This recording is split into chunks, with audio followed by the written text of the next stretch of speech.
mais um Tete a Tete com a Pri. Eu estou muito feliz que hoje a convidada é diferenciada e você só vai descobrir depois da vinheta. Mas antes de rodar a vinheta, dá o seu like, manda pra alguém e faça seu comentário, porque isso ajuda o canal e eu gosto de também ver os feedbacks de vocês aí, tá certo? Então, roda a vinheta.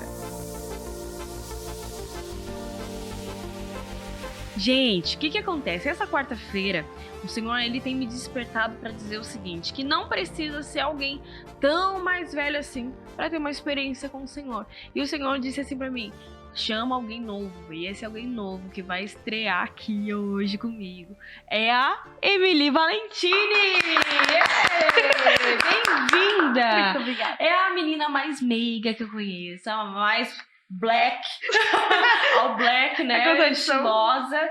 Gente, eu nunca vi a Emily mal arrumada. Ela sempre está assim, ó, no blazer, de social. Eu acho tão engraçado que a Irmã Rose pega no pé dela. O que ela fala pra ti, vai? Ela fala que eu tenho 15 anos e eu me comporto como uma pessoa de 40 anos. Meu Deus, é sobre isso. Ela fica dizendo assim, Emily, você tem que usar roupas da sua idade, de meninas. Usa vestidinho, usa não sei o que. E não tem jeito. É o estilo. Aí às vezes eu coloco e ela fala que eu fico cara de 13, aí eu volto pro meu estilo. Nunca tem meio termo. Ah, mas tá maravilhosa. É linda sempre, independente do estilo. E que bom tá te recebendo aqui. E agora, né, já contou mais ou menos seu nome, sua idade, mas se apresenta aí pra galera. Quem é a Emily Valentini? Bom, meu nome é Emily Valentini, eu tenho 15 anos, fiz em agosto agora, e eu sou paraense, né? Vila de Belém do Pará.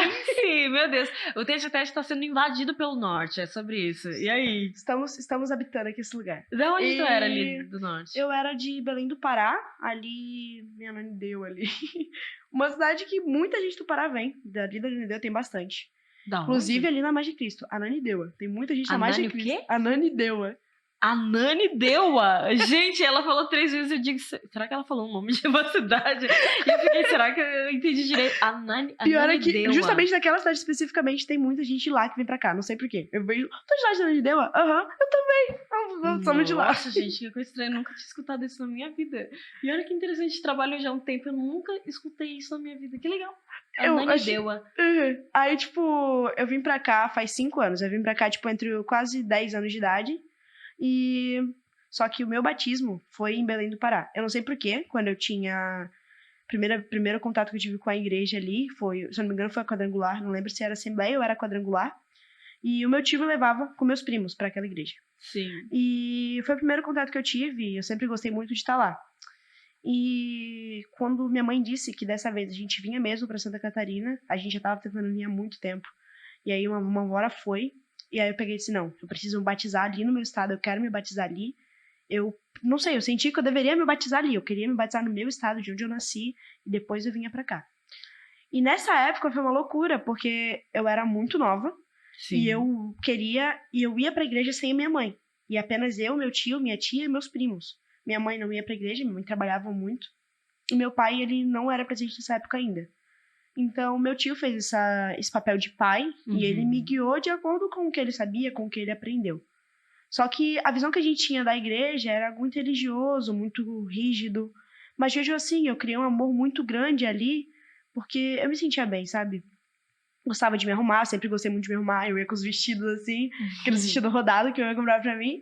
E eu ia pra lá e ficava lá louvando, e meu tio ficava muito feliz quando me via, aquela sensação toda, era muito incrível. E antes de eu vir pra cá, antes de eu me batizar e vir pra Santa Catarina, eu tive o meu primeiro contato com Deus, eu acho que eu tinha 8 anos de idade. E eu demorei pra ter o discernimento que era o Senhor, mas eu tive o discernimento na hora que não era algo natural.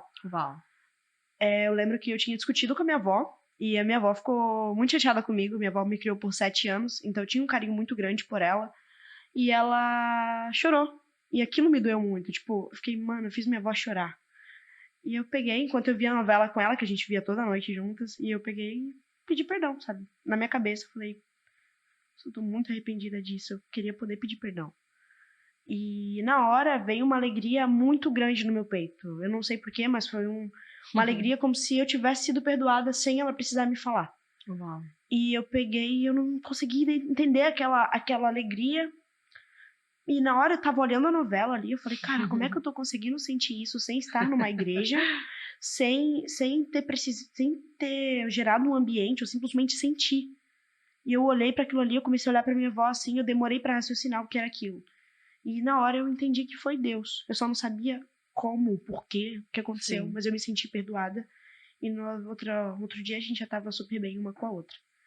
Quando eu vim para Santa Catarina, veio eu e a minha mãe e meus pais, eles estavam para se divorciar e eles vieram para cá para tentar uma vida diferente. Então, foi um baque muito grande para mim. Só posso perguntar uma coisa que você Claro. falou ali, né? Que tua avó te criou por 7 anos. Isso.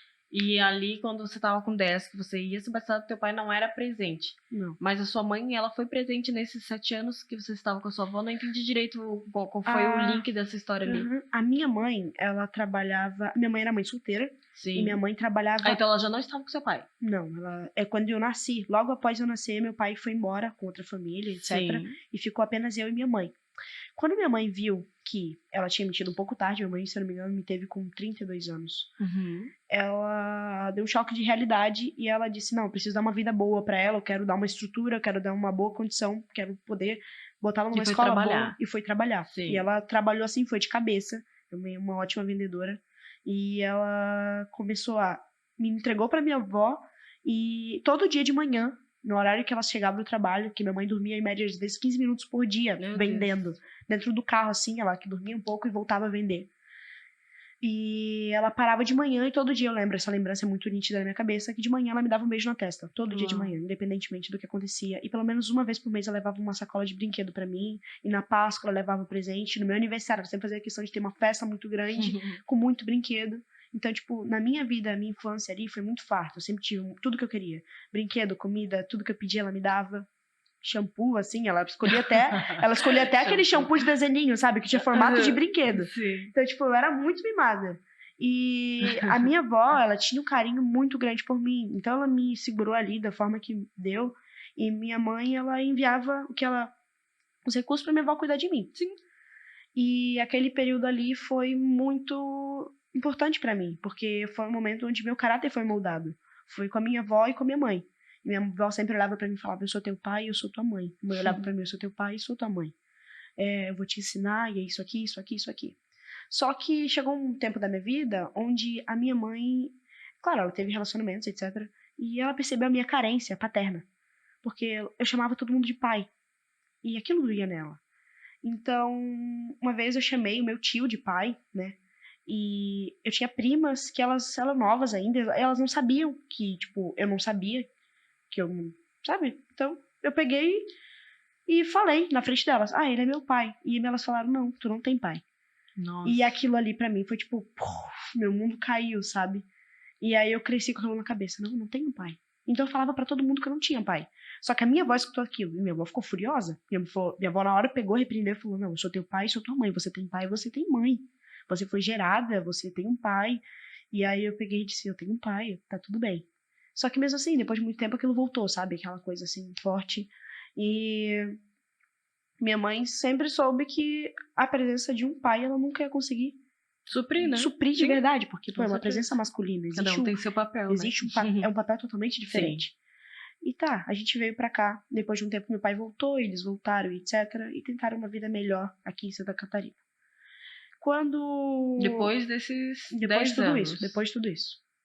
Foi. Meu pai voltou quando eu tava pra fazer 8 anos de idade. E aí foi quando eu saí da casa da minha avó e fui morar com os meus pais, porque meu pai podia cuidar de mim. Uhum. Só que logo em seguida, meu pai começou a trabalhar, e aí minha mãe, ela largou o emprego dela, porque de primeira era pra gente ter vindo pra cá. Só que não deu certo. Então, ela ficou um tempo sem emprego, ajudando meu pai lá e tudo no trabalho dele. E quando ela decidiu que a gente vinha pra Santa Catarina, eles se divorciaram. Se separaram. E aí eles decidiram que eles iam tentar de novo aqui. E a gente veio pra cá. Quando eu vim pra cá, no primeiro ano foi complicado, porque eu não tinha amigos, eu sempre fui uma pessoa muito sociável, tipo, muito mesmo. Na minha escola, nos ambientes onde eu ia, eu sempre tinha muitos amigos, E uma das coisas que meus professores sempre me elogiavam é: Emily consegue juntar todo mundo, independentemente das pessoas que estejam com ela. Tipo, eu tava num grupo de meninos, eu juntava eles ali. Eu tava num grupo de meninas, juntava elas comigo. Uma Tava num grupo- liderança nata, Aham. gente. Aí, tipo, eu sou líder de sala desde o 4º ano. Desde o E quarto ano. aí- Eu também sempre fui líder de sala, tu acredita? Olha que interessante, é uma coisa em comum já gostei. Vai. Aí, tipo, aconteceu tudo isso. E aí, eu vim pra cá e foi um baque muito forte. Eu falei, caramba, eu não tenho Sim. amigos, eu tô com saudade da minha avó. Eu chorava, no primeiro ano, assim, eu chorei de saudade da minha avó. Chorava muito. E aí, tipo, aconteceu tudo isso. E depois de um ano veio a pandemia. Aí pronto, acabou pra mim. Por quê? Não Porque tinha mais socialização, né? eu não mexia no celular quando eu morava em Belém. Eu sempre tive celular, porque meu pai era técnico de celular. E eu não esquecia dele. Eu ia brincar na rua, eu não ligava pro celular. E quando eu cheguei aqui, veio a pandemia, eu não sabia o que fazer. E eu peguei e disse, tá, não tem o que fazer, eu vou ter que ficar aqui. Os primeiros 15 dias a gente ficou enfurnado em casa e não saiu de jeito nenhum. E eu ganhei um cachorro que me ajudou, né? Ele, tipo, toda vez que eu chorava com saudade da minha avó, ele vinha e lambia minhas lágrimas. Até hoje ele tá lá em casa, o Yoshi. Então, tipo, ele é um cachorrinho muito especial pra mim, nesse sentido. E aí eu peguei e me joguei assim no celular, rede social, etc. E na pandemia eu comecei a conhecer pessoas na internet. E aquilo ali eu acho que foi assim o primeiro passo pra decair minha relação com a minha família. Não que a internet tenha sido ruim, e sim eu usei mal. Sim, aquilo ali. exatamente. E aí quando eu peguei, comecei a jogar, e jogo, aí eu peguei no grupo das pessoas que jogavam, já fui conhecer outras pessoas pela internet, e aí me apresentaram outra realidade. Eu falei, caramba, eu conheci um mundo totalmente diferente na internet. Isso que, por conta dos divórcios, brigas dos meus pais, da minha frente, etc., foi muito forte pra mim. Então eu já tinha minha cabeça meio complicada, porque eu cresci com esse negócio da gritaria, da briga muito feia, de xingamentos todo tempo. E aí eu ficava. E era na minha frente. Só que minha mãe, ela sempre teve esse cuidado. Depois ela vinha conversar comigo. Só que mesmo assim, já tinha sido feito. E ela sempre conversava. Depois das brigas, ela olhava pra mim e falava: minha filha, tá tudo bem? Como é que tá se sentindo? Eu falava: mãe, tá tudo bem, tá tudo certo. Porque na hora eu não senti. E aí depois, na internet, pessoas começaram a me mostrar outra realidade. E eu falei: caramba, o que é isso? O problema da internet é que ninguém conhece ninguém de verdade. E ali eles te apresentam coisas assim que tu fica abismado. E aí foi quando eu comecei a ver maldade nas pessoas. Eu comecei a ver outros olhos. Sim, a tua ingenuidade, vamos dizer assim, que Foi saiu, embora. né? Aham. Foi embora. Foi. Comecei a ver, tipo... Nossa, foi absurdo aquilo ali. E durante a pandemia toda, eu me tranquei no quarto. Tipo, eu fiquei trancada no quarto ao ponto da marca do meu corpo ficar no colchão. Tipo, tinha a marca do meu corpo ali, era fundo. Meu Deus. Porque eu ficava ali, às vezes eu ficava da meia-noite ou da noite inteira, das 6 horas da tarde até as 9 horas da manhã, direto. Caramba. E tipo, a minha mãe olhava no quarto, tu não dormiu? Eu falava, não, eu não consegui dormir. E eu ficava ali, não tinha nada pra fazer. E eu comecei a... Teve um tempo que eu já me perdi, sabe? Tipo, eu já não sabia mais o que eu gostava, eu já não sabia mais nada. E por eu não ter uma pessoa pra me guiar ali na hora, pô, minha mãe tava cheia de coisa, tava pandemia, uma loucura, eu peguei e não liguei, sabe? Continuei naquilo. Não tinha essa consciência, né? Que Aham. isso tava te fazendo mal. Na verdade, Sim. é essa, né? Eu acho interessante porque, como a gente tem um clube, a gente lida com muitos adolescentes. E teve o módulo passado foi essa questão da internet, o uso da internet. Não, era. Ai, agora eu esqueci só porque eu queria falar, mas tipo, a tecnologia e essas Sim. questões, né? E teve um momento que a gente trouxe um palestrante. E aí, depois disso, eu senti em compartilhar uma experiência que eu tive com a internet de uma maneira ruim, que eu usei. Ruim, né? E abrir para eles, assim. E é tão difícil quando a gente se abre, né? Quando a gente se expõe. E eu digo, assim, que o tete-a-tete, às vezes, ele vem como uma faca para nós que estamos nos abrindo, porque é difícil se expor, né? E é aquele momento que eu senti no coração. Fala pra eles o que você passou. E quando eu falei, eu verbalizei isso pra eles naquela roda. Sabe aquele momento de, caramba, a minha pastora já foi adolescente, ela sabe o que eu passo, sabe? Tipo, Sim. aquela empatia. E naquele momento, eles começaram a abrir coisas pra mim, pra nós, entre o grupo em si. muitas coisas que a gente nem imaginava que eles já sabiam ou vivenciaram. E muitas vezes, Emília, eu preciso falar isso porque isso foi muito forte que você me disse, porque muitos pais, eu preciso falar com você, pai e mãe de adolescente que tá ouvindo agora, por muitas vezes você não acompanha o celular do seu filho. Isso é um assunto muito sério, muito sério. Porque na minha casa eu vivi isso, né? Até me emocionei muito com a Isa, que quem sabe é minha filha do coração, né? Que teve o último clube e ela se abriu pela primeira vez sobre esse assunto, que é uma coisa que ela não falava de jeito nenhum pra ninguém. Sim. E ela se sentiu à vontade. Eu vejo que o Espírito Santo trabalhou tanto nela nesse tempo, porque foi na pandemia também. Olha só o que a pandemia fez, né? Fez essa questão da gente, tava todo mundo tão, cada um na sua e se preocupando como que vai ser a empresa, como que vai ser as coisas, que a gente deixou. E a Isa nesse tempo não morava com a gente, né? Ela tava morando com a avó também. E ela teve esses olhos abertos de ingenuidade passando por causa de grupos de WhatsApp que ela tava e a gente não teve conhecimento que ela estava. E existiam coisas que aconteceram naquele grupo que ela se sentiu culpada a ponto de se mutilar. E a gente ficou, meu Deus, sabe? E eu só descobri porque nós fomos pra praia uma vez juntos e a Isadora sempre amou praia. Ela ama, de paixão, é um peixinho, eu digo, né? Nossa sereia é a Isadora.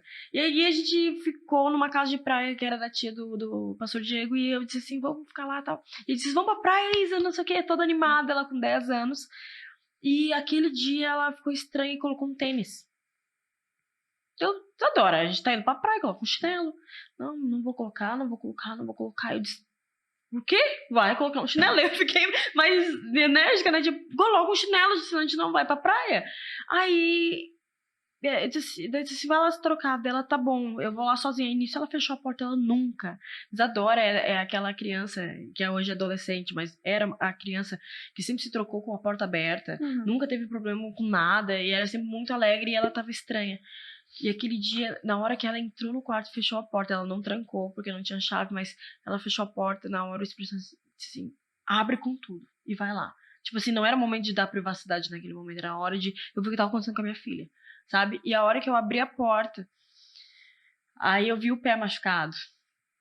E foi onde eu descobri tudo que estava acontecendo. E, nossa, foi uma loucura. E aí foi onde depois a gente definiu que ela moraria aqui, que ela ficaria sem celular, ficou 2 anos sem celular, até redobrar. Não era tempo dela ter. Ela tinha porque os pais separados tinham essa questão de ter que ligar e ter essa privacidade dos pais se comunicarem com ela. Mas a gente viu, não era tempo dela ter celular. E foi onde tudo aconteceu para que o clube viesse à tona, que era tempo de realmente que outros pais podiam estar passando pelo que a gente passou.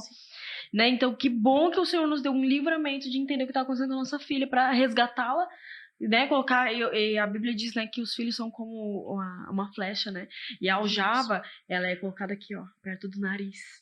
Nariz fala de intimidade, você vai fazer narizinho só com quem você tem intimidade, né? E eu costumo falar, então eu tive que trazer a Isadora pra perto do meu nariz, na intimidade, pra que a gente estivesse junto ali. E nisso, ela foi conhecendo o Senhor, foi, tipo, se limpando daquilo.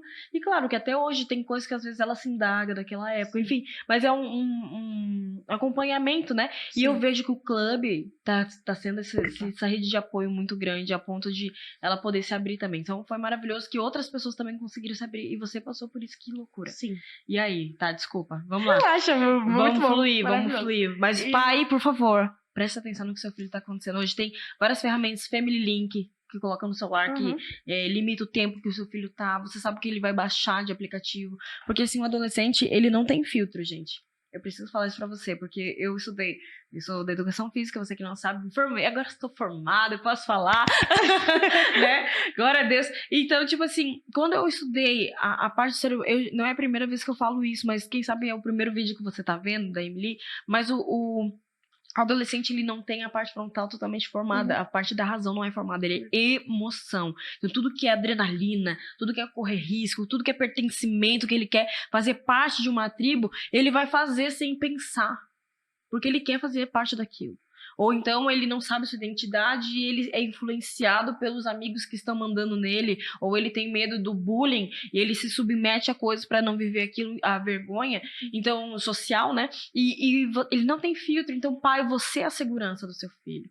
Pai, você é o responsável pelo seu filho. Que você tenha essa consciência em nome de Jesus. Exato. E aí, continuando aí, nessa fase que você viveu isso, Saiu tua ingenuidade. Foi uma fase muito ruim, porque acabou que eu me distanciei da minha mãe. Sim. E aí eu virei uma pessoa estranha. Porque gera uma culpa, você também não quer que ela descubra o que você tá fazendo, Exatamente. né? A tua linguagem lá era uma e aqui é outra. Eu via isso. A Isa era uma pessoa lá Exatamente. que eu nunca vi. E disse, não, isso aqui não é minha filha. Isso não é minha filha. Foi isso que aconteceu. Foi isso também? Foi. Ela olhou, tipo, primeira vez assim que ela olhou, ela falou, caramba, o que que tá acontecendo? Eu não conheço essa pessoa. E aí, tipo, foi quando bateu de frente. Foi uma explosão na cabeça da minha mãe e na minha mãe também. Da minha mãe, não. Na minha cabeça e na dela. A gente se bateu de frente ali, foi assim, um baque muito grande pra minha mãe.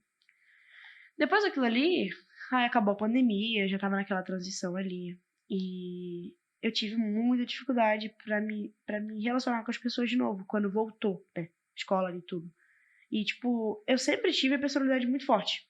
Sempre uma pessoa muito posicionada, não concordo, eu falo. E se eu não falo na hora, eu espero pra falar depois, porque eu não gosto de me explodir na hora, me sinto exposta, etc. Então, tipo, geralmente demora um pouquinho, depois eu vou lá e falo. Porque então isso foi muito complicado pra mim, quando eu voltei pra escola. Porque eu vi um monte de adolescente, eu já tinha conhecido outro lado na internet, um monte de adolescente diferente ali, e de totalmente diferente do meu estado. Ou seja, eu conheci 3 versões de pessoas em 2 anos. E foi muito forte. Então eu olhei aquilo ali, eu fiquei desesperada, e eu demorei muito pra fazer amizade. Eu sofri bullying inicialmente, porque eu curtia ler livro, e eles faziam bullying comigo, ficavam repetindo as coisas que eu falava no meu ouvido. E aí, até o ponto assim de eu chegar e explodir, sabe? Aí foi quando eu tornei uma pessoa agressiva. Comecei a entender que se eu desse medo nas pessoas, elas não viriam perto de mim. Então eu comecei a dar medo nelas, tipo, a mudar a cara, a falar com uma voz mais grossa, a ir pra cima. E eu falei, mãe, se aquele moleque ele não parar, eu vou pra cima dele, não sei o quê. Não, ele foi na direção, me trocou de escola, etc. E aquilo ali foi complicado, porque desenvolveu ira, né? Eu comecei a ficar uma pessoa muito irada. Eu comecei a surtar quando eu ia dentro de casa, e era bate, frente, e eu não ia pra cima. Não lidar com as emoções, nem sabia o que era explodir, isso, né? e pronto. Sim. E aí aconteceu tudo isso. E durante esse período, logo em seguida, meus pais começaram a brigar muito feio aqui em Santa Catarina. Meu pai passou um tempo, né, da vida dele, dependente químico, etc. Então foi uma fase muito complicada. E aí, depois disso, meus pais, deu toda essa briga, voltou as coisas tudo de novo, o que eu passava em Belém. E aí eu me mudei de escola de novo, fui pra outra escola, e eu acho que foi a melhor escola assim que eu já estudei. Por quê? Porque eu não tive apenas professores, não tive apenas diretores. Por eu sempre ser uma pessoa muito sociável, eu tratar eles com muito respeito, porque a minha avó era professora, né? Então, tipo, eu sempre tive muito respeito a professores.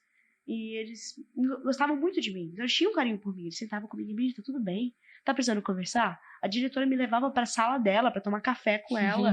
E sentava comigo, conversava, brincava comigo. Tipo, às vezes no meio da aula me chamava pra ir lá. Era muito legal a relação assim que eu criei com eles. Uma escola muito importante pra mim. Nesse período, eu comecei a criar crises de ansiedade. E eu não sabia o que era. Na escola, uma vez, eu comecei a ouvir muito barulho, e eu lembrei das brigas dos meus pais. E eu olhei para aquele lugar e eu tava fazendo prova. E eu peguei e falei, cara, eu não consigo fazer prova aqui, tá muito ruim. E eu comecei a tremer muito, meu coração acelerar horrores, comecei a suar frio, me dar calafrio. Eu fui pro banheiro e comecei a ficar lá e eu comecei a tremer muito e chorar. Eu não sabia o que tava acontecendo. Só tava sentindo muita vontade de chorar. E apareceu uma tia da limpeza. Como sempre, eu sou a melhor amiga das tias da limpeza de todos os lugares que eu vou. Mesmo. Da academia, da escola, todo lugar. Então, tipo... E a tia do lanche também, não? Porque a tia do lanche, meu Deus, é maravilhoso. E, inclusive, todas elas me seguem no Instagram. Aí, tipo... ela me bateu na porta do banheiro e falou, Emília, o que tá acontecendo? E eu confiava muito nela, eu abri a porta, ela me abraçou muito forte ali, começou a fazer carinho em mim, falei, Emília, vai passar, tá tudo bem. E me levou lá pra baixo, eu conversei com a diretora, falei pra ela tudo o que tava acontecendo. E dali pra frente, eu tinha pelo menos, acho que 2 crises de ansiedade por semana. Eu perdi totalmente o controle sobre o meu sistema nervoso, e eu tremia muito, e eu chorava muito, e eu não conseguia mais lidar. Logo em seguida, a minha avó faleceu. Minha avó foi entubada e eu não pude ir em Belém, porque primeiro que eu nem ia conseguir, por causa que ela tava com Covid e eles não iam deixar eu chegar perto do corpo dela, etc. Minha mãe foi correndo pra lá pra ver se conseguia fazer alguma coisa e eu fiquei com meu pai. Só eu e meu pai. E eu e meu pai, a gente não tinha uma relação boa. Desde que ele voltou, eu e ele, a gente não conversava direito. Tipo, pra mim, ele existia ali, a gente conversava às vezes, mas desde o dia que eu vi eles brigando, parece que eu criei Asco, né? Mas... sei lá, fiquei apática, sabe? Sim. E aí aconteceu tudo aquilo, e ficou só eu e ele, e era 2 estranhos dentro de casa. E meu pai, independente químico, eu passei por situações muito horríveis dentro de casa, foram muito pesadas. E eu comecei a ver uma versão da vida que eu não conhecia. Comecei a conviver com uma pessoa que era alcoólatra, dependente químico, dentro de casa. E eu só tinha 12 anos. Então, eu não tinha com quem conversar. Eu me sentia muito sozinha. Eu chorava muito de madrugada, eu acordava às vezes me sentindo mal. Eu fiquei uma pessoa muito sensível e a minha avó estava morrendo, eu não conseguia ir lá ver ela. Eu não tinha minha mãe não conseguia me dar atenção. Eu não tinha meu pai, e eu não tinha família onde eu estava. E não tinha amigos. Então, eu não sabia mais o que fazer. Eu comecei a explodir. E aí, eu explodia na escola muitas vezes. Até que começou a vir pensamentos suicidas. E aí eu peguei e falei, cara, eu não quero mais viver, eu não aguento mais isso. Eu não tenho com quem contar, eu não tenho com quem falar, eu não tenho nada. Então, pra que eu tô aqui? Se eu morrer, vai vir outras pessoas pra me substituir. Vai vir outras pessoas, a dor vai passar. Eu tô perdendo a minha avó, tá acabando tudo. E aí, logo em seguida, minha avó morreu. Quando minha avó morreu, a minha mãe voltou pra Santa Catarina. Meus pais passaram por uma luta muito complicada juntos. E eu fiquei muito carente. Eu entrei num relacionamento com 12 anos de idade. Esse relacionamento durou, acho que, 1 ano, 12 meses, 11 meses. E foi um relacionamento que era muito fofo, porque eram 2 crianças, tipo, a gente não tinha maldade nenhuma, era tipo de segurar na mão e tomar sorvete junto. Uma Então, companhia, tipo, né? foi algo muito bom inicialmente, mas depois ficou complicado. Começou a vir outras coisas, muitas brigas e destruir meu psicológico, porque houve traição ali. Eu fui traída com 13 anos de idade.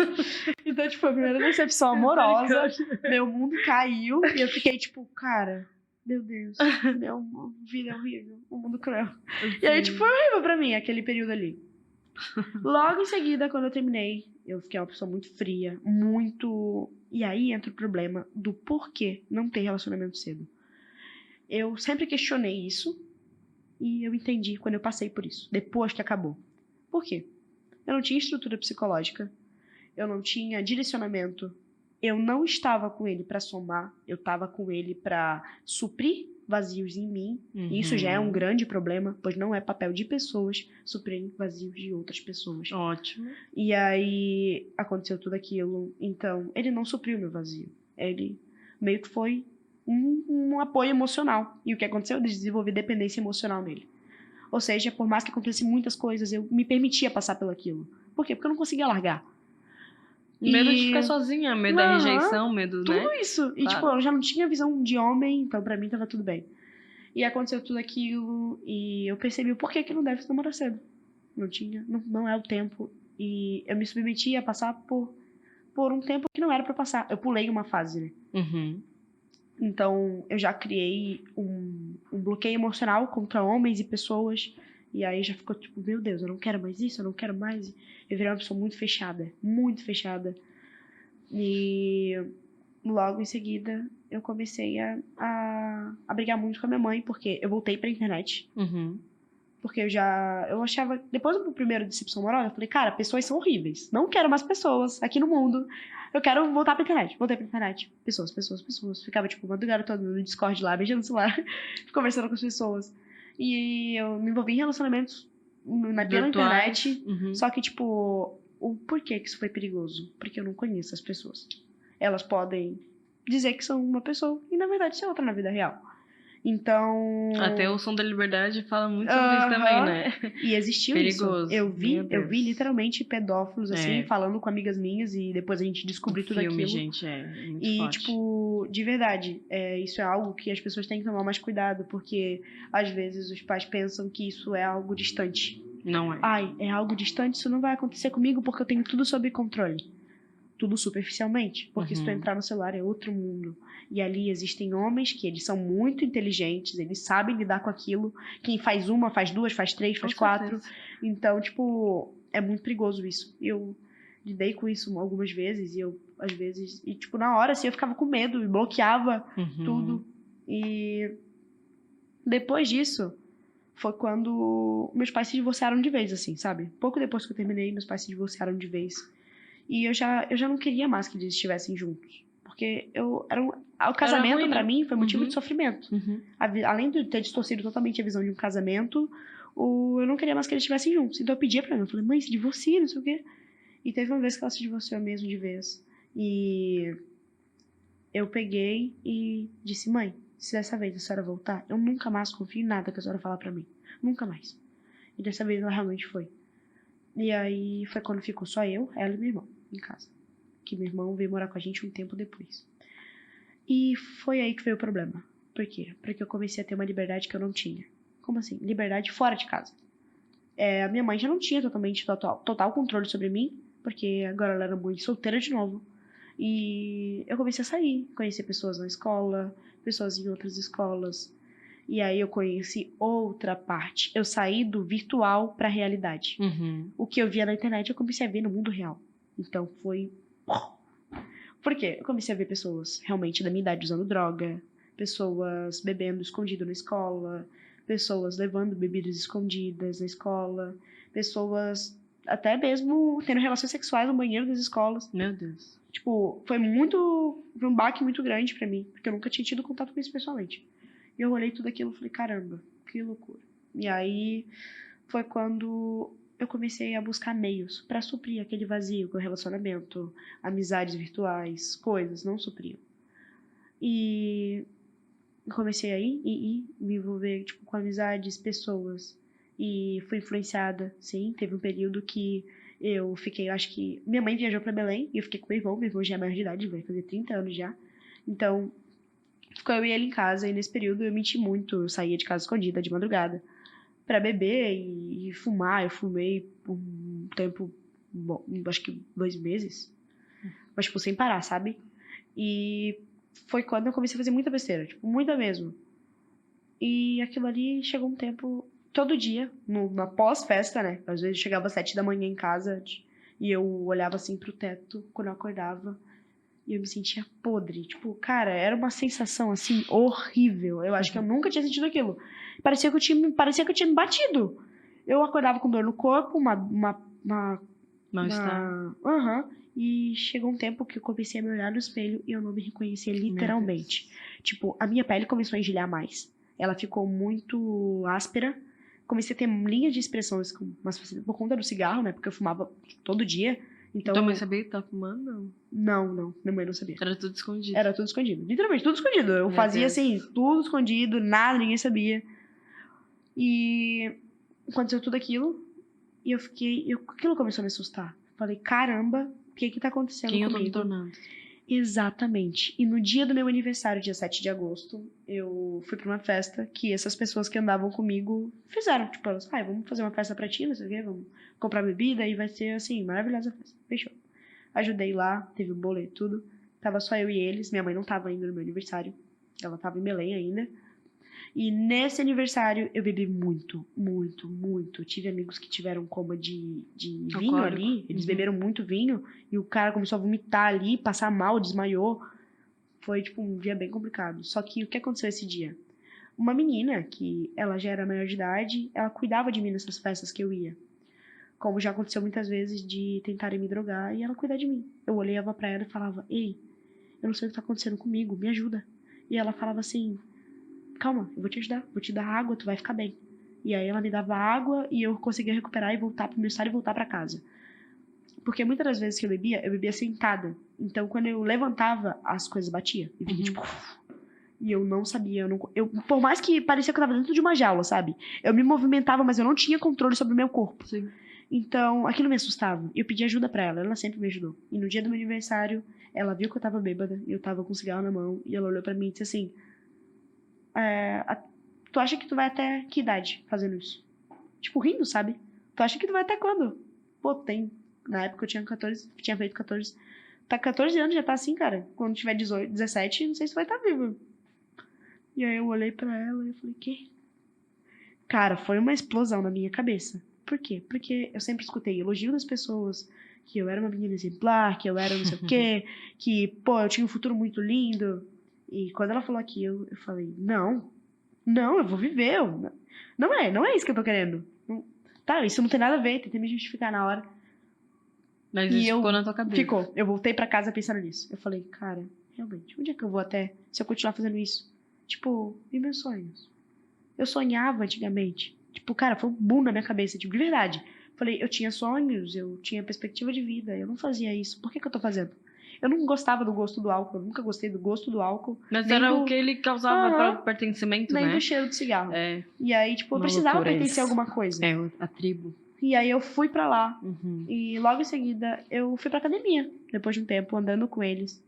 E a academia, inicialmente, foi assim, um boom na minha vida que foi muito bom pra mim. Uhum. Por quê? Porque eu tinha esquecido de falar, eu tinha distorção de imagem.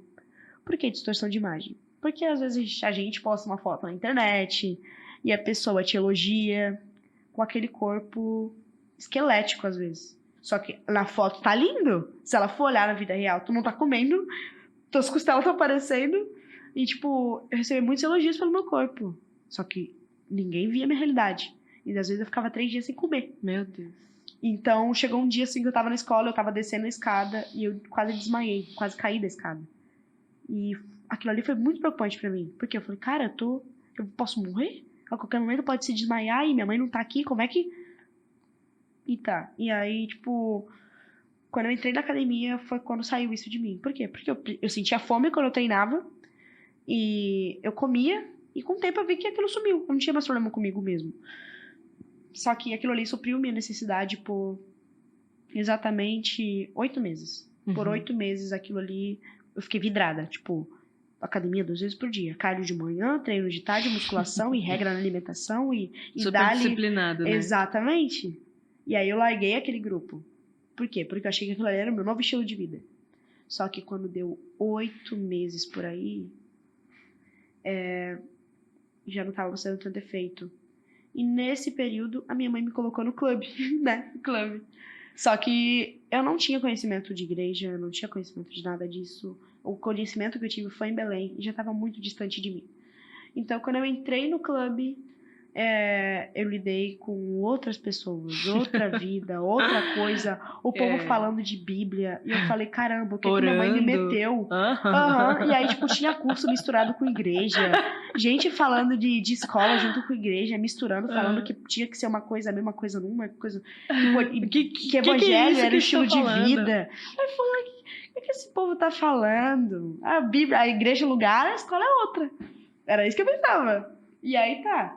Eu ia assim à força, né? Eu falava pra senhora e pra mim, não quero estar aqui, eu quero ir embora. E você aí... ficava muito brava. Dá pra chamar minha mãe pra me buscar? Eu falava assim, bem séria, porque assim, a Emily, ela não era esse docinho aqui, não, tá? Não era. Ela chegava emburradíssima, tipo, o que eu tô fazendo nesse lugar? Aí ela sentava no cantinho dela, ficava lá, não socializava com ninguém. E eu olhava assim... Tu lembra disso, não? Cara, ela fazia... Eu odiava tá lá. Cara, que horas que acaba? Tipo assim, ai, que saco.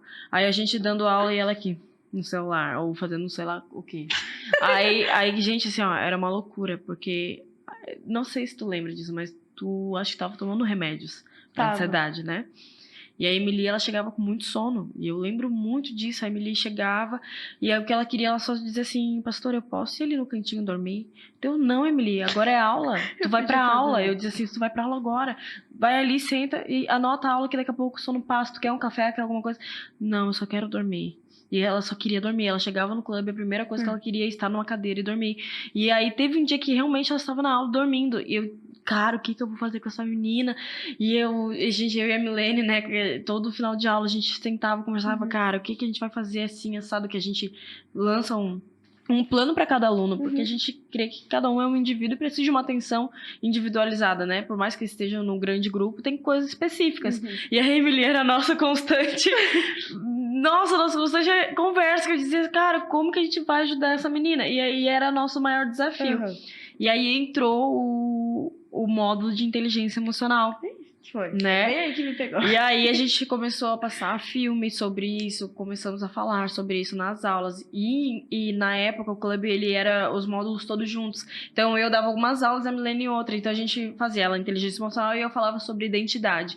Ela sobre inteligência emocional e eu sobre identidade. A gente mesclava para que eles tivessem conteúdo. Uhum. E teve uma aula que eu acho que tu foi no banheiro, não sei, tu se trancou lá, não sei, cara, aconteceu tanta coisa que eu acho que eu nem lembro o que aconteceu. Mas foi muito forte o que aconteceu lá. E aí, mas teve um dia que você resolveu se abrir do que estava acontecendo pra Milene. Depois de uma aula de inteligência emocional, eu lembro disso. Ela disse que era pra gente botar num papel, tipo, só se a gente se sentisse confortável, óbvio, tipo, no clube tem esse cuidado, né? Não é nada obrigatório. Eles sempre colocam se você quiser, tipo, é algo muito bom, porque a gente se sente confortável, não se sente obrigado. E ela falou que era pra gente pôr uma situação, assim, onde a gente nunca tinha falado pra ninguém, mas que te incomoda, tipo, né? incomodava. O que te incomoda, mas você nunca contou pra ninguém, se você tiver à vontade, fale. E aí eu peguei e escrevi tudo lá. Tipo, eu escrevi em relação a... Porque, tipo, no período que eu fiquei em Belém, eu apanhei muito. Só que não foi da minha mãe, não foi da minha avó. A minha mãe não sabia que eu apanhava, né? Ela descobriu quando eu tinha 12 anos, foi quando eu falei pra ela. E eu apanhei muito do meu tio. Mas não, eu nunca foi algo tipo que fiquei, nossa, eu apanho tanto. Não, porque no meu estado era cultura isso. Fez coisa errada? Apanhe. Qualquer coisa errada, vai apanhar. Então, tipo, eu apanhei muito de todo tipo de coisa. Eu apanhei muito mesmo. E minha mãe descobriu uma vez, uma das vezes que eu apanhei, porque a minha mãe todo final de semana eu ficava com ela. Então ela foi tirar minha blusa pra eu trocar de roupa. Tinha acabado de sair do banho e ela... Não, eu ia tomar banho. Aí ela tirou minha blusa pra eu trocar. E viu uma marca. E ela viu na minha costa a marca de corda. Meu Deus. Marca de corda, porque meu tio ele tinha me batido esse dia com corda de navio, aquelas cordas bem grossas, assim. Ficou roxa a minha costa. E aí, tipo, a minha mãe viu as marcas da corda na minha costa e ela falou, Emily, o que é isso? Aí eu disse, eu apanhei. Aí ela disse, de quem? Eu disse, meu tio. Ela disse, por que tu apanhou? Aí eu expliquei pra ela toda a situação, tipo, realmente foi algo muito nada a ver, eu não apanhei. Não foi culpa minha. Não tinha feito nada. E ali eu tinha, acho que, 7 anos. E aí ela pegou e disse, eu vou lá com o teu tio. Ela foi lá no meu tio e falou que a próxima vez que ele me batesse, ele estaria dando direito pra ela bater nas filhas dele também. Porque eu não era filha dele, biológica. Então não tinha por que ele fazer isso, porque minha mãe não me batia. E aí, depois de um tempo, claro, ele me bateu outras vezes. Só que toda vez que eu falava que eu ia falar pra minha mãe, eles falavam que eu ia apanhar mais. Então eu ficava com muito medo. Por quê? Porque eu liguei adultos à dor. Porque eu apanhei desde pequena. Então eu fiquei tipo, não, se eu falar pros adultos eu vou apanhar. E teve uma vez que ele me deu com palmatória na mão, assim, sabe? Tipo, era um negócio de madeira que tinha um nome ali, ele era meio redonda, com a ponta mais formato de triângulo, eu acho. Só que era um formato bem estranho. E aí, tipo, ele batia aquilo na minha mão de acordo com a nossa idade. Tem 8 anos, fez isso aqui de errado, 8 em cada mão. E se fechar a mão vai ser pior. E dava e dava. Então, tipo, apanhei muito. E aí eu escrevi tudo aquilo pra ela. Escrevi as vezes que eu apanhei. Escrevi uma situação muito pesada que aconteceu lá em relação a assédio sexual e etc. Escrevi lá tudo. E aí ela pegou e ela leu, né? Eu disse pra ela que ela poderia ler. Óbvio, ela pegou e disse que se ela se permitisse, ela leria. Se não deixasse, ela jogaria fora. E aí, tipo, ela leu, eu deixei ela ler, eu queria que ela lesse. De uma forma ou outra, eu não queria que as pessoas soubessem de mim, mas eu queria que alguém me ajudasse. Eu não queria que as pessoas soubessem das coisas que eu passava, mas eu queria ajuda. Tipo, eu não quero me expor, mas eu preciso de ajuda. Quando eu escrevi aquilo, eu senti algo diferente da Milady. Por quê? Porque eu era uma pessoa muito antipática, e mesmo assim ela cuidava de mim. E ela também tinha acabado de contar a história dela também, do que ela passou, ela né? Contou sobre inclusive tem o teste da Milene aí, dá uma olhadinha aí. Foi lá em janeiro, então a gente já tá agora chegando aqui, meu Deus, finalizando outubro. Verdade. Né? Mas foi em janeiro dela, e ela conta a história dela, e ela contou isso para os alunos, o que ela tinha passado. Verdade. E isso também gera uma conexão dos alunos ver, caramba, ela também passou por isso. E aí dá a porta de entrada de se abrir um pouco mais, né? E abriu portas pra a gente falar, né? Sobre as coisas que tinham acontecido. E aí, quando ela leu, ela veio conversar comigo depois. Só que, mesmo assim, nesse momento, eu me envolvi em outro relacionamento. Tive 2 relacionamentos nesse período. E esse eu acho que foi o relacionamento mais maluco que eu me envolvi e mais doente. Por quê? Porque Aí eu tava pior já. Eu já tinha conhecimento da maldade das pessoas. Eu não tinha relacionamento com a minha família, literalmente. Eu e minha mãe, a gente vivia se batendo de frente. Psicológico acabado. E me vi em outro relacionamento. E mesmo com bloqueio emocional e tudo. E aquele ali eu acho que foi o pior. Porque eu fui traída muitas vezes. E mesmo assim eu aceitava aquilo. E foi algo que me machucou muito. Ao ponto, assim, de dias eu me trancar no banheiro, me jogar no chão, chorar, assim, segurando o meu peito de tanta dor que eu tava sentindo. Pela traição, sabe? Falava, cara, por quê? Por que isso? E pessoas, eu ia pedir conselho para pessoas totalmente desestruturadas, ela fala assim, talvez tu não tenha sido o suficiente. Nossa. Talvez tu não tenha feito o suficiente. Talvez tu precisasse fazer mais. E aí, quando eu perguntava pra essa pessoa, tipo, por que tu fez isso comigo? E ela falava assim, tipo, isso foi tudo culpa tua. Foi tudo culpa tua. Ela olhava no meu olho e falava, foi culpa tua. Só aconteceu isso e isso aqui por causa disso e disso aqui. E tudo, afinal, tudo culpa tua. Se tu não tivesse feito isso, eu não teria feito isso. E aí, aquilo ali acabou com a minha cabeça. Pronto, saí dali de podre. E durante esse período, eu fiquei com ele por, acho que 7 meses. E quando eu conversei com a Milene, eu conversei com ela, ainda eu tava com ele, né? Conversei com a Milene que eu tava fumando e que eu queria parar de fumar.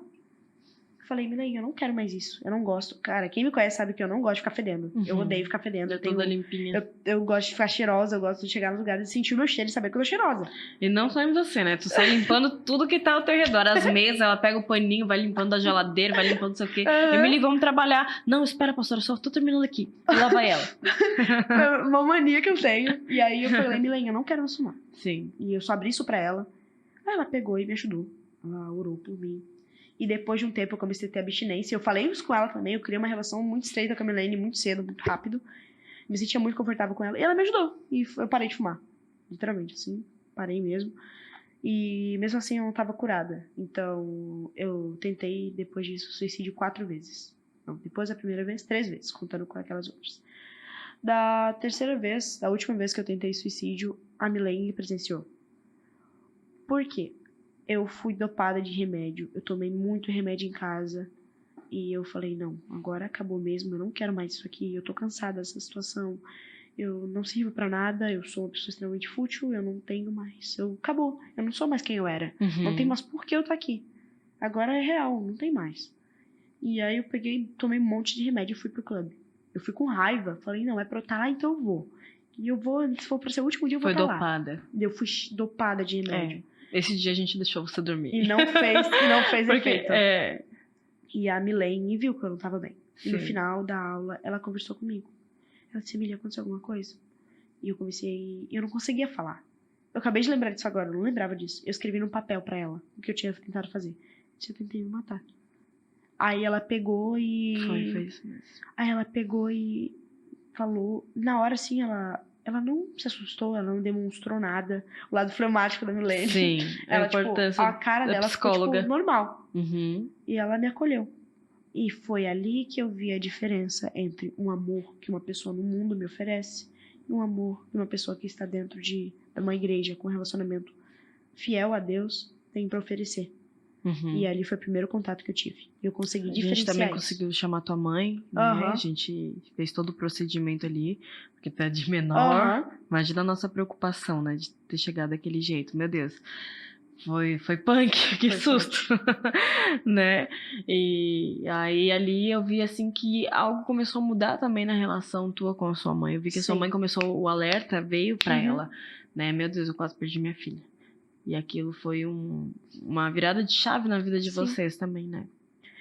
Até aí, ela teve um tempo depois que ela disse, Emily, você já tentou fazer isso aqui? Eu disse sim. Eu respondi muito claro pra ela. E aí foi quando ela começou a ficar mais atenta a isso. Só que houve um período onde eu não sei o que aconteceu comigo, mas eu não me reconhecia, literalmente, não era mais eu ali. Sim. Então eu falava coisas pra minha mãe pesadíssimas. Pra machucar mesmo. Já cheguei, era esse o objetivo, exatamente, pra machucar. Já cheguei a falar pra ela que eu odiava ela. Eu te odeio. E aí ela, naquela hora, ela chorou muito. Nossa, ela chorou horrores, não na minha frente. Eu ouvi ela chorando no quarto depois. E depois de um tempo eu já não sabia mais, já não doía mais as coisas que eu falava. Eu fiquei muito antipática, eu já não tinha mais compaixão com as pessoas. Aconteceu um processo horrível. E aí, quando aconteceu tudo isso, eu fui pra igreja, a Laura, né? Comecei a frequentar os cultos, que até ali eu ia pro clube e falava, mãe, eu vou pro clube, não preciso ir no culto. Isso, tu não ia. Aí eu comecei a ir nos cultos. Primeira vez eu senti uma coisinha, segunda vez eu senti outra coisinha, terceira vez já tava me emocionando, quarta vez já comecei a louvar. Tava sendo quebrantada, Aí eu né? comecei a ir lá na frente, uma vez ou outra. Falava sobre situações que eu me identificava e eu ia na frente de novo. Aí eu falei, não, eu quero mudar, mas eu acho que eu não vou ainda. Por quê? Porque meus amigos não gostam. Meus amigos vão me julgar, eles têm preconceito, eu vou ser muito julgada. Peguei e fui de novo. E ainda tinha aquele relacionamento que me prendia muito. Eu sentia muita vergonha de entrar na igreja, então eu sempre sentava lá atrás. Falei, não, eu não sou digna de estar sentada ali na frente. Eu não sou digna de sentar perto dos pastores. Eu não sou digna de pisar ali na frente. Eu teria que sentar aqui atrás, porque aqui é meu lugar. E aí eu ficava lá atrás. E teve um dia que o pastor Diego tava convidando as pessoas para um retiro. E ele falou, e aí, lindona? Então, tu pode ir vai ter retiro, você tem que ir num retiro. Aí eu disse, retiro? Ah, tá me convidando? Ele me convidou. Sim. Aí eu peguei e disse, então vai me convidar, eu vou. Falei, mãe, eu quero ir no retiro.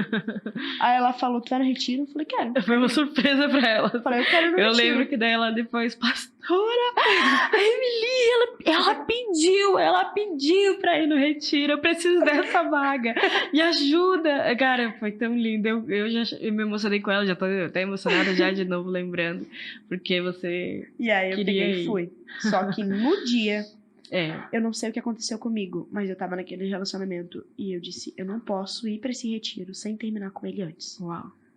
Eu disse, pra eu estar lá, eu preciso terminar esse relacionamento agora. E exatamente um dia antes eu terminei com ele. Eu falei, não, eu não posso mais estar contigo. Ele insiste muito, muito mesmo. Demonstrou ser outra pessoa. Mas eu falei, não, eu vou ali. Eu não quero mais estar com você. E a gente não vai mais dar certo, acabou. Tipo, na hora ele se assustou. Eu fui. Não tava mais com ele. E quando aconteceu isso, lá foi o contato mais forte que eu tive com Deus. Por quê? Porque ali eu tive outra visão das coisas. Eu comecei a sentir coisas que eu não acreditava. O que aconteceu? Eu senti um amor que eu nunca tinha sentido. Uau. Que amor foi esse? Eu senti amores de pessoas que não me conheciam.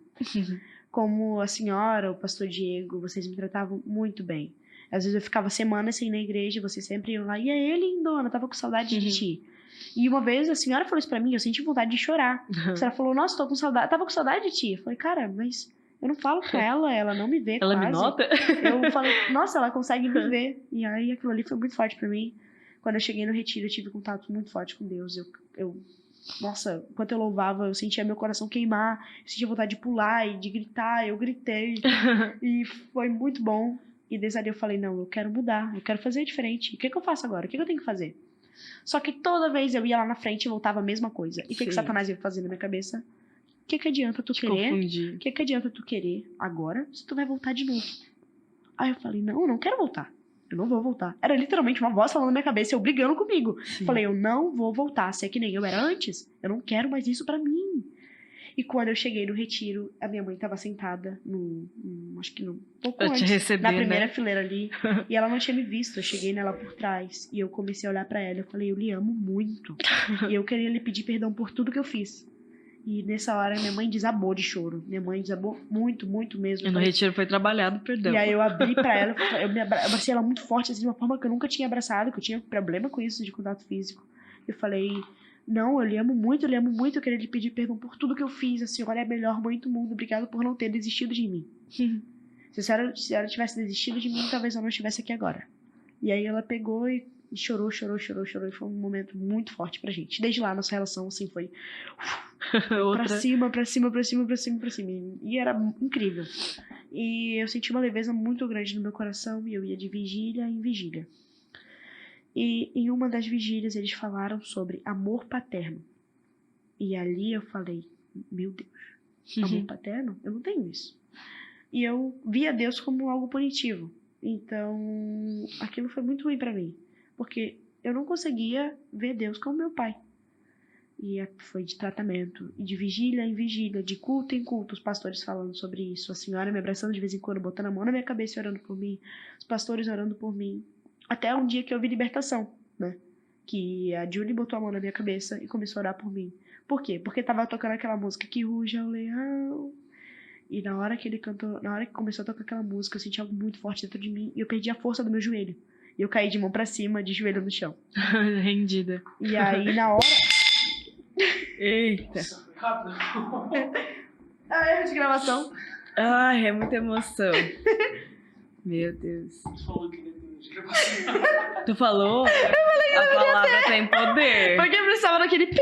Pois é. Aí na hora que eu caí de joelho no chão, a Julie botou a mão na minha cabeça. Quando ela botou a mão na minha cabeça, eu comecei a sentir uma pressão no peito muito forte. Tipo, muito forte. Era como se estivesse dando soco dentro de mim. E eu falei... E a Julie falou, o que tu tá sentindo? E eu disse, eu senti uma pressão no peito. E eu comecei a gritar. E ela disse que eu comecei a bater a cabeça no chão. Então ela botou o braço por baixo da minha cabeça. E começou a bater. E ela pegou e me segurou numa hora e disse, tu tem que falar agora, repete o que eu tô te dizendo. Eu só consegui escutar a voz dela, tipo, como se estivesse longe de mim, sabe? Ela fala, tu é filha. Eu falei, eu sou filha. Ela falou, tu é filha. Eu comecei a repetir isso. E uma hora acabou. E eu senti uma leveza muito grande em mim. Uau. E eu me joguei assim no chão e fiquei muito tempo olhando pra cima. E eu falei, o que aconteceu agora? O que acabou de acontecer? E aí eu cheguei em casa outra pessoa. E aí foi quando eu não saí mais. Não me desviei mais, não voltei mais atrás. E falei, não posso mais sair. E eu tive a plena consciência que se eu saísse de novo, realmente eu não ia mais voltar. Porque dessa vez foi algo muito forte. Eu realmente encontrei o que eu precisava encontrar. E pela primeira vez, o vazio que nada tinha suprido foi suprido. Aleluia. E eu tinha reconhecido um amor que eu nunca tinha sentido. Amém. E uma das vezes, eu queria muito contar isso aqui, de verdade, estava muito forte pra me contar, que uma vez eu questionava muito sobre se realmente Deus me queria com ele. Porque eu me sentia muito suja. Era exatamente essa palavra. Eu falava pra ele, eu me sinto suja pra estar perto do Senhor. Minha conversa com Deus sempre foi muito sincera. Eu falava pra ele como se eu estivesse conversando com alguém. Eu falava, sabe, Deus, eu me sinto suja. Eu não me sinto digna de estar perto de ti. E eu não sei o porquê que o Senhor ia me querer perto do Senhor. De verdade, eu não sei porquê que o Senhor não desistiu de mim. E eu não sei o porquê que o Senhor me quer. E aí ele pegou e nesse dia eu falei, eu tava muito apática. Não tava conseguindo sentir as coisas. Nada. Parecia que tinha uma mão me prendendo. E eu falei, enquanto todo mundo tava orando, eu me ajoelhei no chão e falei, se o Senhor realmente me quiser, que o Senhor me consuma por inteiro. Mas se o Senhor não me quiser, que o ciclo seja cumprido. Porque eu não quero estar aqui se não for pra te servir. Se não for pra te servir, eu não vejo sentido em existir. Porque eu só existo por sua causa. Eu disse pra ele, eu só existo por sua causa. Se não for pra servir ao Senhor, eu não quero estar aqui. Se eu não for pra servir pro bem, eu vou servir pro mal. E na hora, eu larguei o celular e eu senti que eu deveria fechar o olho e levantar minha mão. Eu fechei meu olho e levantei minha mão. A moça que estava louvando, ela largou o microfone e começou a orar pelas pessoas. E ela veio correndo. Eu senti. Eu tava de olho fechado, mas eu consegui sentir como se alguém estivesse correndo na minha direção. E ela botou a mão na minha cabeça, abraçou assim minha cabeça. E ela começou a falar no meu ouvido. Ela falou que tu seja consumada, que tu seja cheia. E aí, na hora, eu caí. Eu caí, assim, de vez. Eu comecei a gritar e falar, e chorar muito, e o meu peito começou a arder. E eu falei, tá, o Senhor me quer? Então tá bom. Amém. Então o Senhor me quer. Então eu vou pra cá agora. E foi quando eu percebi tudo. E decidi que ali era pra eu estar e que eu não ia mais sair dali. E aí foi quando eu comecei a sentir fome, muita sede. Eu comecei a sentir muita sede, muita fome de Deus.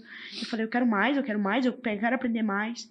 Só que eu queria trabalhar. E eu falei, Senhor, se eu for trabalhar em outro emprego, eu tô há pouco tempo contigo. Talvez eu não consiga permanecer, porque vai ser muito forte pra mim. Eu vou estar em outro círculo. Então eu queria trabalhar em algo pra ti. Queria te servir em alguma coisa. E eu tive uma reunião com a senhora, pedi pra ter uma reunião com a senhora e com o pastor Diego. E nesse dia, o pastor Diego do nada perguntou o que eu sabia fazer. E eu falei que eu sabia editar foto. Que realmente eu sei editar foto. E aí ele falou, tá, vai uma semana, uma aula experimental ali no Compaixão. Aí eu disse, quê? Eu, vai lá, vamos lá, uma semana, se tu curtir, fica. Aí eu fiquei, o que tá acontecendo? E aí eu peguei e fui. E fiquei uma semana, vim muito alegre. E foi a resposta de Deus pra mim. E quando toda vez que eu pensava em desistir, veio uma voz muito forte na minha cabeça e falava, se eu te coloquei, só eu que te tiro. Se eu te coloquei, Tu não pode sair por outras pessoas. Se tu entrou por Cristo, não faz sentido tu sair por outras pessoas. E eu fiquei. E eu permaneci. E até hoje eu tô aqui. E acho que faz uma semana que eu pedi perdão pro meu pai. Uau! Faz uma semana que eu pedi perdão pro meu pai. Eu falei tudo que eu nunca tinha falado no WhatsApp, assim. Mandei mensagem antes de eu fazer meu devocional. E ele me respondeu com muito amor. Aleluia. De uma forma que ele nunca tinha respondido. E meu pai é muito fechado. Meu pai é muito frio. Ele não teve o pai dele. E ele me chamou de amorzinho, de coisa assim. E na hora eu chorei. Eu fiquei, o que é isso? E eu senti algo diferente. E a minha família foi estruturada novamente. Eu e minha mãe, a gente tem um relacionamento incrível. Eu e ela, eu sou o braço dela e ela é meu braço. E a gente anda unida, juntas. E eu não saio perto dela e ela não sai de perto de mim. E eu tô por ela tá por mim. E desde lá, tudo mudou na minha vida. Aleluia. E eu comecei a entender o porquê que eu estou aqui. Aleluia. No caso, entender o meu propósito. Todas as vezes que eu vi as pessoas falavam assim, teu ministério é muito bonito, teu propósito é muito bonito, tu ainda vai viver coisas muito grandes. Toda vez, assim, eu ficava tipo, o que é isso? E até eu começar a entender que são processos. E até eu chegar onde eu tô agora. E pra tudo isso que aconteceu, muitas pessoas falam, Emily não parece que tem 15 anos. E teve uma vez que eu dei meu testemunho pra pessoas numa mesa que eu não conhecia, não sei por que eu fiz aquilo. E eu falei assim, sabe, uma vez o pastor Gesiel falou que as pessoas às vezes olham as pessoas e não sabem do que elas passaram. Mas talvez se elas tivessem que passar pelo que tu passou, elas não estariam onde tu está. E aí eu falei aquilo pra elas, eu falei, sabe, gente, muita gente fala isso pra mim. Tipo, nossa, tu é muito madura, tu é muito não sei o quê. E eu falo pra elas, mas eu sofri muito pra chegar aqui, eu senti muita dor. Eu senti dores absurdas em todas as áreas da minha vida. Paternidade, maternidade, de família, de relacionamento, de amizade, de traição, abusos. De tudo, abuso sexual, tudo. Sim. Então, eu sofri em todas as áreas da minha vida. E quando eu senti a misericórdia de Deus, foi o que me fez permanecer. É verdade. E no dia que me falaram tudo aquilo sobre o amor de Deus, e o pastor Genilson uma vez. Lembrei que eu queria falar. Isso aqui eu acho que é o final, que é terminar com chave de ouro. Eu ia fazer essa pergunta se tu não falasse, eu sei que tu vai falar. Eu fiz 15 anos no dia 7 de agosto, e na mesma semana eu tinha vigília. Eu falei, mãe, eu quero ir na vigília, eu quero passar meu aniversário. Tudo bem que já passou, mas eu quero que meu aniversário esteja lá. Então eu vou fingir que lá é meu aniversário. Meus 15 anos vai ser lá. E aí eu peguei e fui pra vigília. E quando eu tava chegando no finalzinho da vigília, o pastor Janilson falou assim, tem uma menina aqui que fez 15 anos essa semana e o pai dela não ligou. Só que ela se doeu. Ela doeu aquilo nela e ela não quis falar na hora. E eu olhei pra ele, meu olho encheu de lágrima na hora, assim, porque realmente meu pai, nesse dia, ele tava trabalhando muito e ele tinha esquecido quase. Ele só foi lembrar porque eu fui lá ver ele. E eu olhei assim pra ele com o olho cheio de água, na hora ele olhou pra mim e falou, vem cá. E aí eu peguei e fui. Quando eu cheguei lá, ele disse, Jesus quer dançar valsa contigo. Jesus lembrou do teu aniversário e ele sabe que tu fez 15 anos. E mesmo que teu pai... E a tua primeira valsa vai ser com ele. E tua primeira valsa vai ser com Jesus. E ele quer dançar contigo. Vem cá. E eu chorando muito, eu não sabia o que fazer. Segurei na mão do pastor Janilson. Eu fechei meu olho e eu comecei a... Veio 1 milhão de pensamentos na hora. Eu falei, cara, Jesus lembrou do meu aniversário. Ele sabe da minha existência. E ele sabe de mim. Ele sabe quem eu sou. Ele sabe do meu nome. Ele sabe de tudo meu. E ele lembrou de mim. Ele sabe o dia que eu nasci. Então eu peguei e fui. E eu comecei a chorar muito. E no final disso aí tudo, ele olhou pra mim e disse... Perguntou meu nome, minha idade, eu contei pra ele o que tinha acontecido. E ele disse assim, me abraçou, ele disse que tu sinta o amor que tu nunca sentiu na tua vida. O amor que tu não sente, o amor que tu nunca sentiu. Ele me abraçou muito forte, começou a botar a mão na minha cabeça. E na hora foi como se fosse um rio assim dentro de mim. Eu comecei a ver as coisas e tudo dentro de mim. Eu falei, eu caí no chão assim sentada e comecei a chorar. Falei, que amor é esse, cara? E aí... Foi tudo isso que aconteceu e hoje em dia eu trabalho com paixão, ajudo pessoas na minha idade que tiveram os mesmos problemas que eu, às vezes até pessoas muito mais velhas que eu, Mas continuo por aqui e essa é a história da Emily. Tem muita coisa. Oh, meu Deus, eu tô desidratada. Eu me desidratei aqui, eu já conhecia boa parte dessa história, acompanhei, e eu acho que é por isso que me dá tanta emoção. Porque lembrar da Emily vindo dopada pro clube. E hoje vendo a Emily filmar o clube, porque trabalha hoje no Compaixão em Movimento, né? Isso pra mim não tenho palavras ao Senhor pra agradecer. E eu acho que não tem nada mais gratificante na vida de um pastor. Já falei isso em outro episódio, do que acompanhar as suas ovelhas em todos os seus processos. Eu creio que um dia eu vou estar no teu casamento, um dia eu vou estar vendo os seus filhos. Eu creio nisso, sabe? Porque, se assim Deus me permitir, porque é lindo demais viver essa história. E eu tava lá quando você dançou a valsa, tava lá quando você caiu e a moça falou contigo, foi eu que te segurei. Então, tipo, vivenciar isso contigo é maravilhoso. Viver isso contigo é maravilhoso. Tô muito feliz de estar aqui com você. E isso também foi uma obediência minha com o Senhor, dizer: Senhor, eu quero trazer jovens para falar da experiência deles. Não precisa ser velho para ter uma experiência contigo. Não precisa ter passado por casamentos, por milhões de coisas para ter uma experiência contigo, porque eu, na minha adolescência, eu também tive uma história. Eu também tive que ser madura antes da hora. Eu também fui tirada da minha inocência antes da hora. Então, por esse motivo, o Senhor começou a colocar no meu coração: ei, chama pessoas que já estão vivendo algo sobrenatural na idade que estão hoje. E na hora me veio você.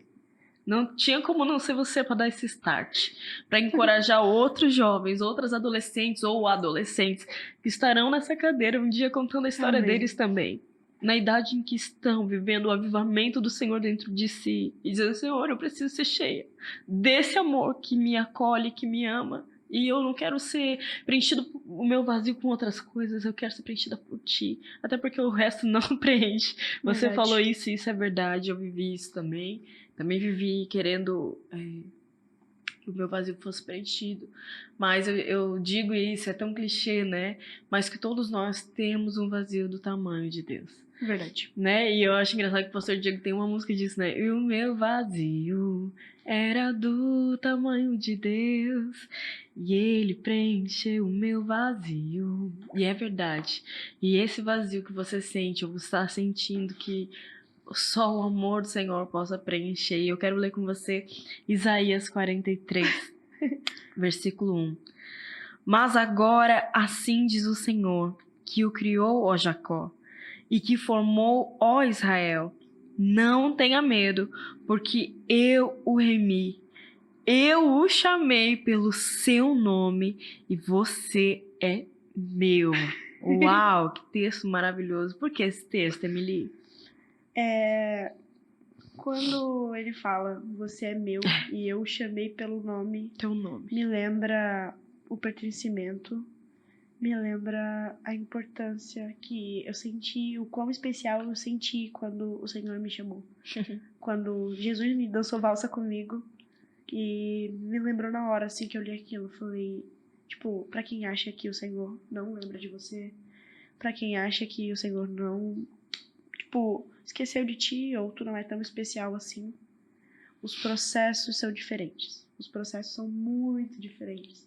E são lentos, às vezes. E coisas muito extraordinárias são moldadas com detalhes. E detalhes são feitos com o tempo. Então, tudo que é muito bem feito demanda tempo. E o Senhor é extremamente perfeccionista. Então, ele demora para fazer coisas lindas e extraordinárias. Então, talvez o teu propósito seja muito lindo, mas tu ainda esteja na fase de ser capacitado para exercer e para liderar aquilo. E quando ele falou que eu chamei pelo nome e você é meu, me traz aquela questão de, sim, ele me chamou, eu sou dele e eu pertenço a ele. O meu possessão, é possessivo ali. Pô, o Senhor, a gente é dele ali. E ele fala, você é meu. E pertencer a ele é uma honra. Nós não somos dignos disso, estamos aqui apenas pela graça. E mesmo assim ele nos amar, um amor que excede o nosso entendimento. E mesmo assim, Ele está aqui nos cuidando, nos guardando. E esse versículo especificamente conversa muito comigo e fala muito sobre a minha relação com Ele. E olha só o versículo 3, porque eu sou o Senhor, seu Deus. Aí depois lá no 4, eu pulei ali o versículo, né? Mas só palavras-chave do amor do Senhor. Visto que você é precioso aos meus olhos e é digno de honra, porque eu o amo. Olha só que lindo. Darei homens por você, em povos em troca de sua vida. Não tenha medo, porque eu estarei com você. Essa é uma promessa do Senhor. Que lindo, né? E há quem diga que não é amado. Como?